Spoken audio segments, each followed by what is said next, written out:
Hello guys, आप सभी का स्वागत है आपके अपने यूट्यूब चैनल सैड ग्लोरी पर।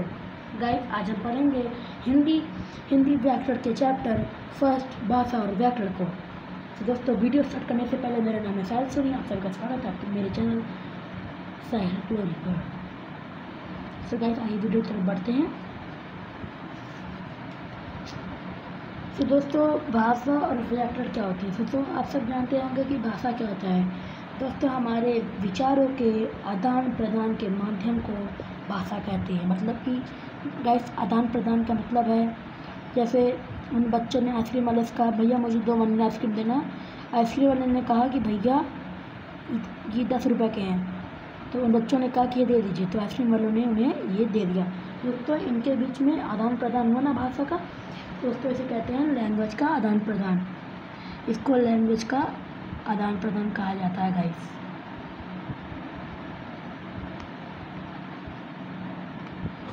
गाइस, अब सेकंड में है कि निकिता विद्यालय पराधीन विशाखापट्टनम। दोस्तों, इसमें कहा गया है कि निकिता नाम की एक लड़की है जो अपने विद्यालय में मेरा पहला दिन पर एक निबंध लिख रही है। तो दोस्तों, इसमें यार एक निबंध लिख रही है, तो निबंध किस एक्शन में होगा? लिखना। तो ये लिखना का आएगा। तो फिर से हम लिखित भाषा में लिखिए। दादाजी समाचार पढ़ रहे हैं। दोस्तों, इसमें कहा गया कि दादाजी समाचार पढ़ रहे हैं। तो दोस्तों, इसमें दादाजी समाचार पढ़ना, तो ये होगा पढ़ना। दोस्तों, ये सब भाषा के रूप होते हैं। दोस्तों, बोलना, सुनना, लिखना, पढ़ना, ये सब भाषा के प्रमुख कार्य हैं जो भाषा के द्वारा ही हम कर सकते हैं। ये भाषा के 4 कौशल भी कहे जाते हैं। तो दोस्तों, हम पढ़ते हैं भाषा के रूप की तरफ। तो गाइस, भाषा के रूप क्या होते हैं? गाइस, भाषा के 2 रूप होते हैं। एक होते हैं मौखिक भाषा, एक होते हैं गाइस लिखित भाषा। गाइस, मौखिक भाषा क्या होता है? दोस्तों, मौखिक भाषा जो भाषा जिसे हम अपने मुख से बोलकर प्रकट करते हैं। जैसे मोदी जी ने आज इस समय जल्दी ही बात कोरोना के ऊपर भाषण दिया था। दोस्तों, इसमें कहा गया ना कि मोदी जी ने भाषण दिया तो उन्होंने अपने मुख से दिया और लोगों को उनके अपने काम के बारे में, अपने विकास के बारे में बताया। तो हम सब मोदी जी एक वक्ता थे और हम सब उनके श्रवण करता थे। दोस्तों, इसे ही कहते हैं मौखिक भाषा। अब दोस्तों, अब हमारा होता है लिखित भाषा। लिखित भाषा क्या होता है गाइस? तो आइए हम पढ़ते हैं लिखित भाषा की तरफ। दोस्तों, लिखित भाषा क्या होता है? जैसे दोस्तों, आज इसमें तो स्कूल चल नहीं रही है, फिर भी आपने कई यूट्यूब वीडियो देखे, किसी भी देखे होंगे कि ये सब ब्लैक बोर्ड पर लिख कर अपनी अपनी बात बताते हैं। तो टीचर ने लिखा कि बच्चों, व्हाट इज़ लैंग्वेज? भाषा क्या होती है? तो टीचर ब्लैक बोर्ड पर लिख के बताता है। तो दोस्तों, इसी को ही लिखित भाषा कहते हैं। इसके द्वारा हम लिखकर अपने भाव और विचार दूसरों तक पहुँचाते हैं। दोस्तों, हमारा लिखित भाषा कंप्लीट हो गया। दोस्तों, हम देखते हैं प्रमुख भाषाओं की तरफ।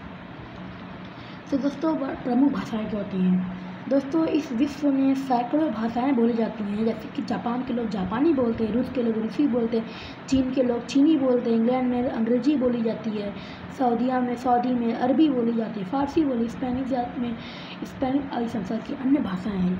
दोस्तों, लेकिन विश्व में सबसे महत्वपूर्ण जो भाषा होती है वो अंग्रेजी होती है। दोस्तों, हर एक सरकारी काम में अंग्रेजी का प्रयोग विश्व में किया जाता है। पर दोस्तों, भारत की सरकारी लैंग्वेज जो होती है दोस्तों, वो हिंदी है। भारत की सरकारी लैंग्वेज हिंदी है। क्योंकि आइए हम अपने विभिन्न प्रांतों में भिन्न भिन्न भाषाएँ जो बोली जाती हैं उनके प्रकार जानें। दोस्तों, असम में असमिया बोलते हैं, गुजरात में गुजराती बोलते हैं, केरला में दोस्तों मलयालम बोली जाती है।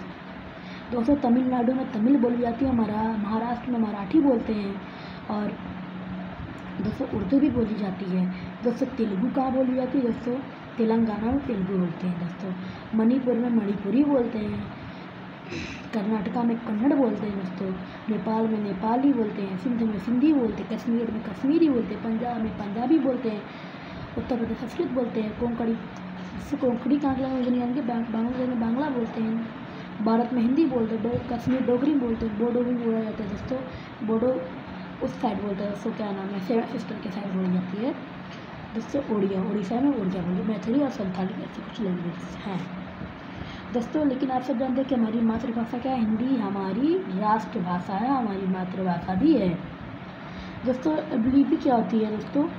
दोस्तों, हर लैंग्वेज को अपनी एक लिखने की लिपि है। जैसे हम दोस्तों हिंदी में लिखते हैं का खा गा से, और हम प्रयुक्त और इंग्लिश में प्रयुक्त करते हैं ABCD। तो दोस्तों इसी तरह हर भाषा की लैंग्वेज होती है, लिपि होती है दोस्तों भाषा की ध्वनियों को जिन चिन्हों के द्वारा लिखा जाता है उसे लिपि कहते हैं।